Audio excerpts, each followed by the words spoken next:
The Detroit Pistons had a point to prove, and they proved it. They wanted this game more than the Celtics, and they showed it. We'll talk about it right now on the Locked On Celtics podcast. Yup. Beantown, be ever ready. Recognize the city of champs.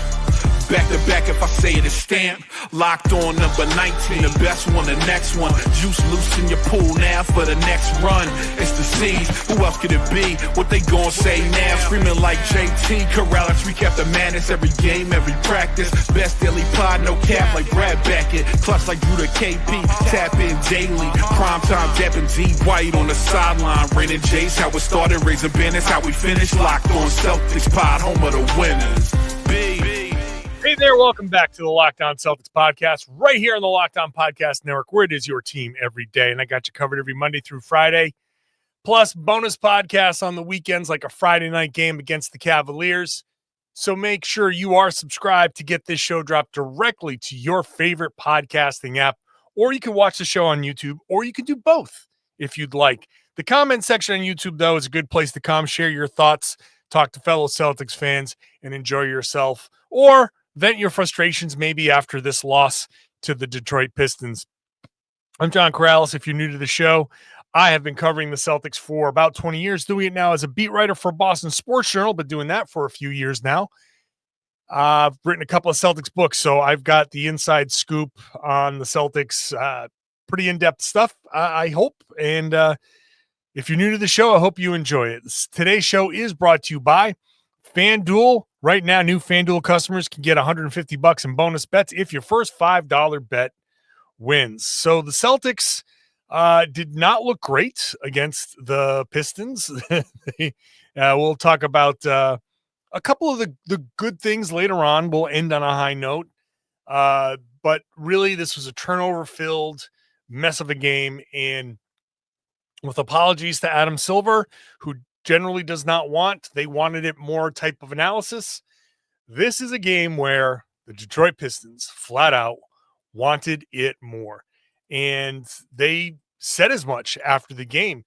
JB Bickerstaff, after the loss of the after beating the Celtics, said flat out that we came to play.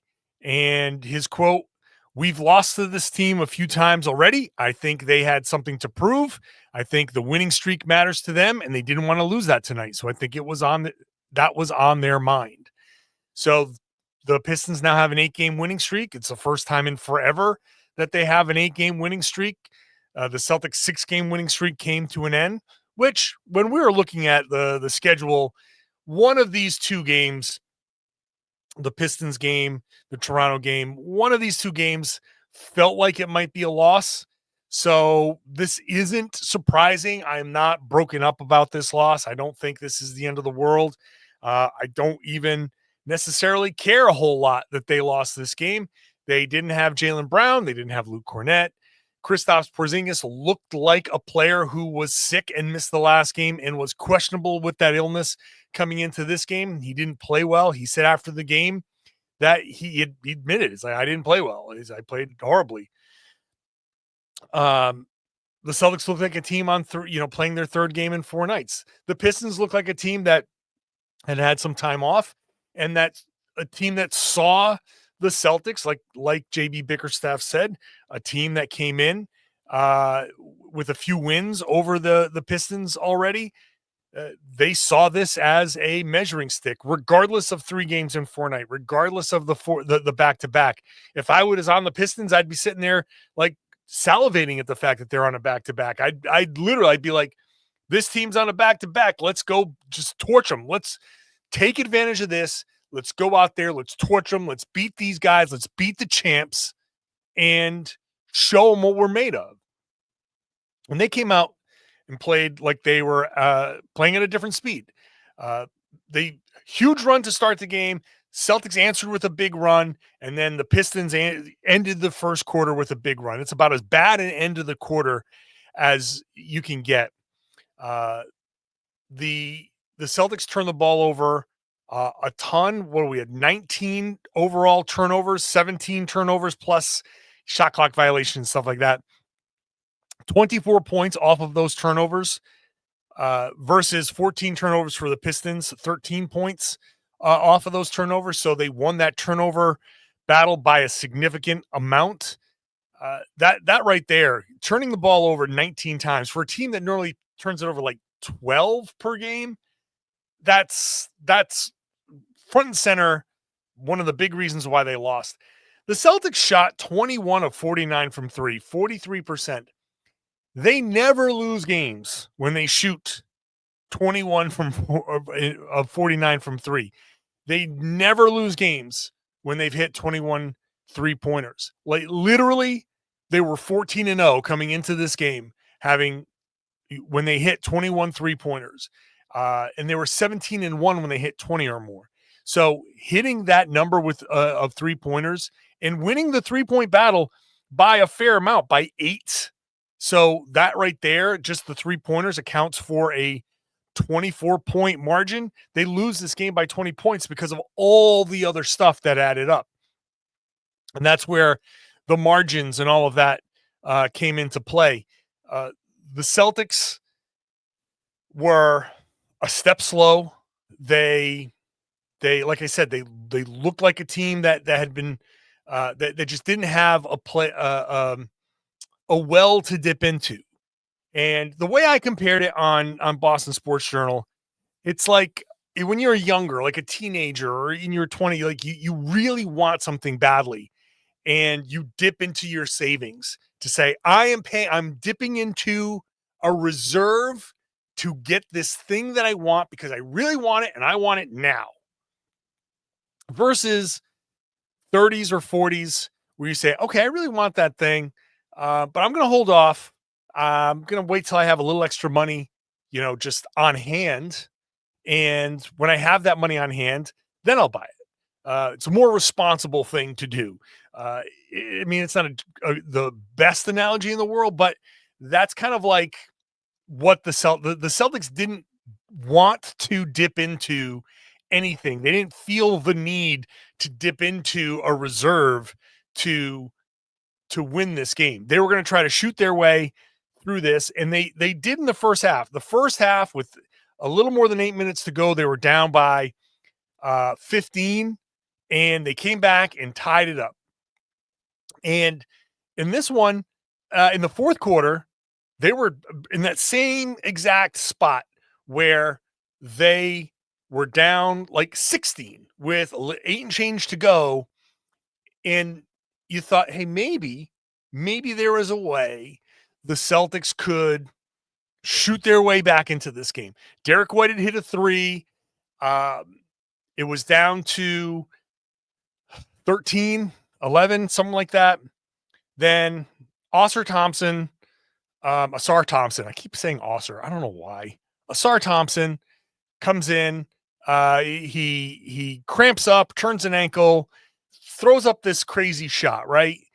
And Derrick White, Jason Tatum go for the ball with a little help from Isaiah Stewart, pushing the back, but they both go for the ball. They knock it out of each other's hands. Malik Beasley gets the ball, lays it in. And that's kind of like the end. Like you just kind of felt like, all right, that right there is indicative of what the Celtics were facing. They didn't have a thing they didn't have that thing that they could dip into to finish this game off. They could have. It wasn't a bad spot.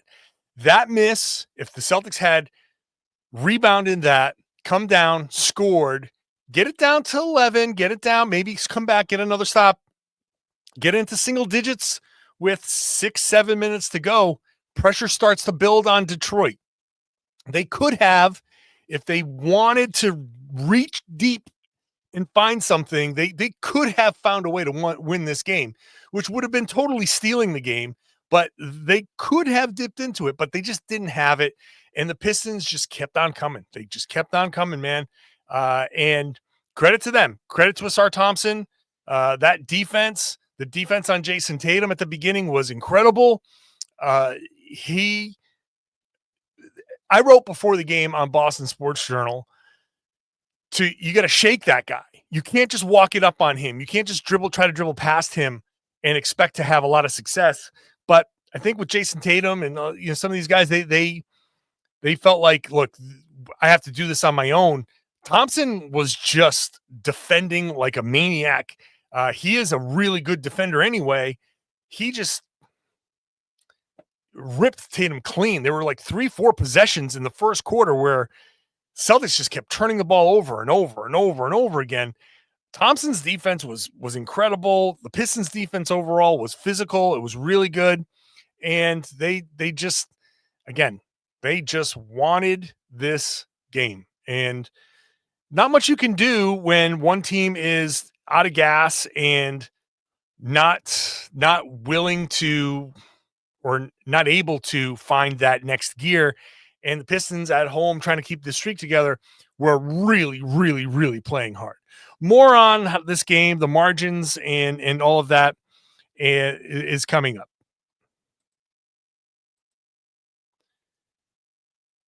Today's show is brought to you by FanDuel. When the game tips off, NBA action is just getting started. There's no better place to get in on it other than FanDuel, America's #1 sports book. With FanDuel, you can place live bets throughout the game. So even if you miss the opening tip-off, or if you want to bet on a fourth quarter comeback or against a fourth quarter comeback, like this, for the Celtics today, you can stay in on the action. If you're looking for a bigger payout, combine your live bets into a same game parlay. You can use the live betting feature, whatever you want. You want to get into Derrick White 3-pointers or something like that, or Peyton Pritchard 3-pointers as the game is going on. The live betting feature can help you keep up with that. So check that out. Also, make sure you're using the tools that are there to set your limit, set your budget. Whatever your disposable income is, that should be your limit. So if it's $10 in that night or $100 on that night, that's what you should set your limit at. So you can just protect yourself in case maybe you're feeling it and you want to go overboard. You just don't want to do that. Have some fun. Gamble responsibly. New FanDuel customers can get $150 in bonus bets if your first $5 bet wins. Just visit FanDuel.com to join today. That's FanDuel.com for your shot at $150 in bonus bets. Make every moment more with FanDuel, the official sports betting partner of the NBA. Thank you for making Locked On Celtics your first listen every day. Go check out our new Locked On Celtics newsletter. Go to LockedOnDaily.com.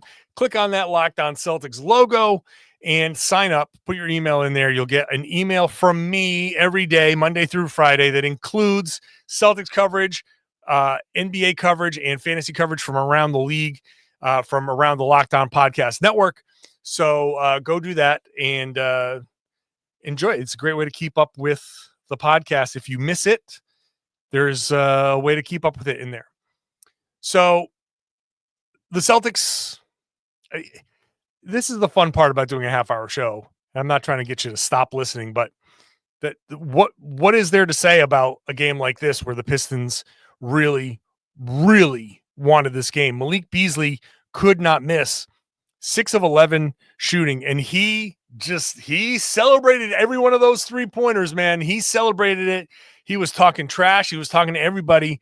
Joe Mazzulla, after the game, was asked about that. Be like, basically, to paraphrase him, he's like, yeah, man, he earned that right. Like, if you don't want somebody celebrating like that against you, defend him. Get him to stop him from doing that. Stop him from making those shots. I mean, he had some wild shots in this one. And look, it's kind of funny to see him playing so well, but he is unlocked. Like I said, Sar Thompson was really, really good. After the game, Bickerstaff said that he was mostly cramping up. So I'm glad to hear that was my first reaction was like something bad happened because it was a non-contact injury. It looked like he had rolled his ankle, but on that crazy play. But the defense that he had played was incredible. And the Celtics had kind of nothing for him. Even though Jason Tatum played well for the most part, I mean, 10 of 19 shooting, 4 of 9 from 3. Some of those misses, like he was really like hunting some threes there. But 27 points, 6 rebounds, just 3 assists. The Celtics didn't make a ton of shots outside of 3-pointers. 21 of 49. They hit 12. So that means they hit 12 2-pointers. 12 2-pointers is a record. The fewest 2-pointers they've ever hit in a game. which is bad. That's bad. But look, that's 21 of 49. That leaves them as 12 for what's that? 31. So it's not like they shot really well from two. They just couldn't get anything done. Like I said, Tatum, I think I'll backtrack there. Not just Tatum. I think in the third quarter when the Celtics, they had this frantic second quarter, right? They're down 16. They hit 9 straight shots, 9 straight 3-pointers, or 9, was it 9 straight 3-pointers or whatever? 9 3-pointers to end the quarter. So they scored 27 points over the last 8 minutes or so, and it was all 3-pointers. They end up tying up the game at 55 heading into the half. And they come into the third quarter like, oh, okay, let's see if we're still hot. And I think there were a few early heat checks in that third quarter. I'm gonna say that the way the Celtics typically run, if it's a game where they're tired and they're starting to get hot from three, they will abandon drives in exchange for hunting those 3-pointers and trying to stay hot from three. It's almost as if the halftime was the worst thing that could have happened to Boston because they had it rolling. They were just, it was a barrage, an absolute avalanche of 3-pointers. And they came out in the third quarter hoping to replicate that. Derrick White, 4 of 5 in the second quarter from three. Peyton Pritchard, 3 of 4 from three. Al Horford, 2 of 5 from three. Jayson hit 1. Porzingis hit 1. They couldn't miss. They were 11 of 16 from three in that quarter, where the Pistons were 2 of 12. The Celtics ended up winning that by 9. They came out in the third quarter, and when those shots didn't fall, the Pistons just kept on going. It looked like the Pistons kind of stopped the Celtics from generating some of those shots, and I don't think the Celtics were really working hard to generate some of the good ones. And by the time they started to try to attack a little bit more, it started to get out of hand. And at that point, then Tim Hardaway starts hitting some shots, and Beasley hits a couple of shots, and Tobias Harris hits a couple of shots, and Cade Cunningham starts doing his thing. There's a very, very spread out offense there for the Pistons. This is when the Celtics go cold, 3 of 11 from three in the third quarter, they can't set their defense. And when Kristaps Porzingis is playing like a guy who probably was sick before the game, or if he wasn't sick before the game, he should have been sick before the game or after the game, the way he played. If he's not there to protect the rim, then it's not going to go well. I feel like maybe the guys in the perimeter were like, that's all right. Kristaps is gonna handle this. I'm not feeling this exactly. And Kristaps was back there like, oh, I really don't feel like doing this. And they gave up a ton in the paint. Look, the 62 points in the paint that they gave up, so much of that was in transition, fast break points, 29 fast break points. That's almost entirely 2-pointers. It's almost entirely layups, and that's obviously points in the paint. But on top of that, the Pistons got into the paint and kind of got whatever they wanted on top of Beasley hitting shots. The defense wasn't there, while the Pistons defense was swarming and forcing turnovers. Like I said, the margins, the Celtics lost basically every margin except for 3-point shooting. They put up 80 shots, which I hate. 9 fewer than the Pistons. Detroit made 14 more shots, even though they made 8 fewer 3-pointers. So they were getting a lot at the rim. They took 17 free throws, which is 2 more than Boston. They had 14 offensive rebounds, twice as many as Boston. They had 51 rebounds to 32 for Boston, 29 assists, 8 more than the Celtics. They had 13 steals. They won everything. They had 5 fewer turnovers. Every margin that you want to win, they won other than 3-point shooting.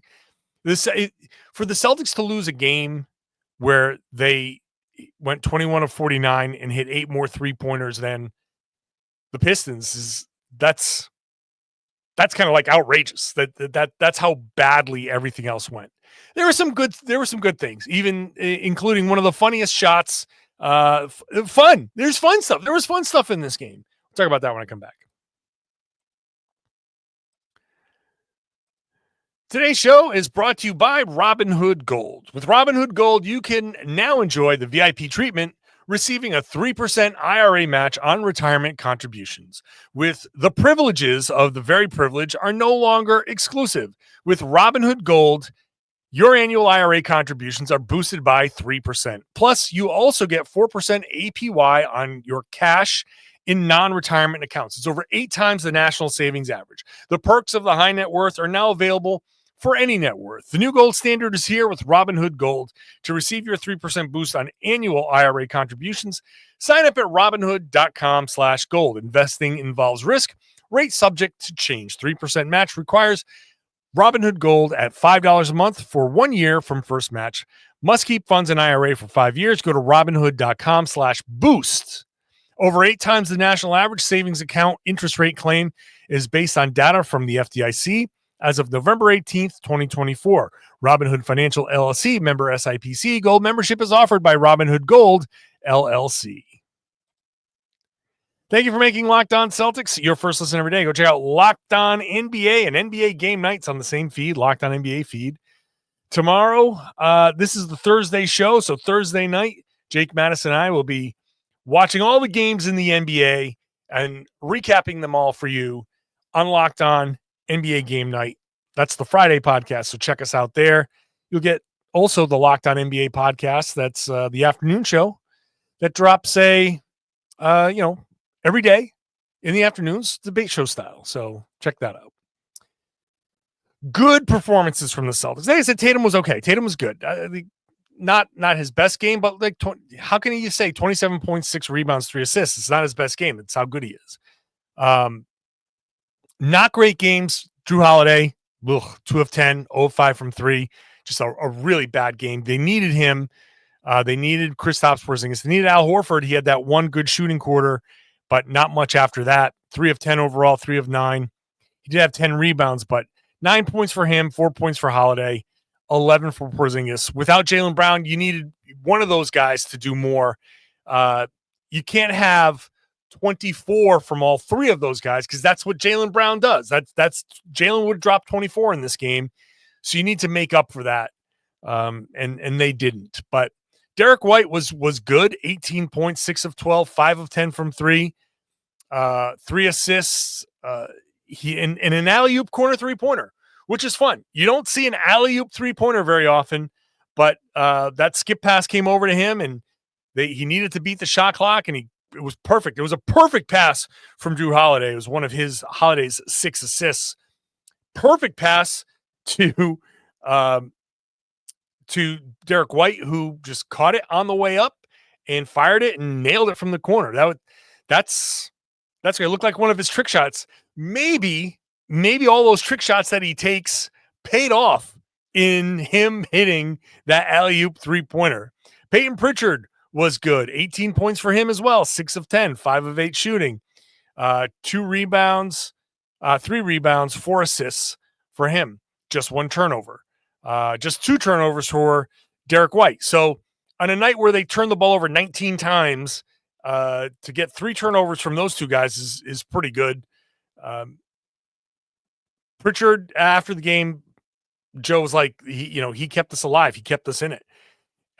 Even, taking a shot to the face and bleeding, the refs allowed a lot of physicality. And look, the Celtics have to get used to that. The Celtics have to be aware.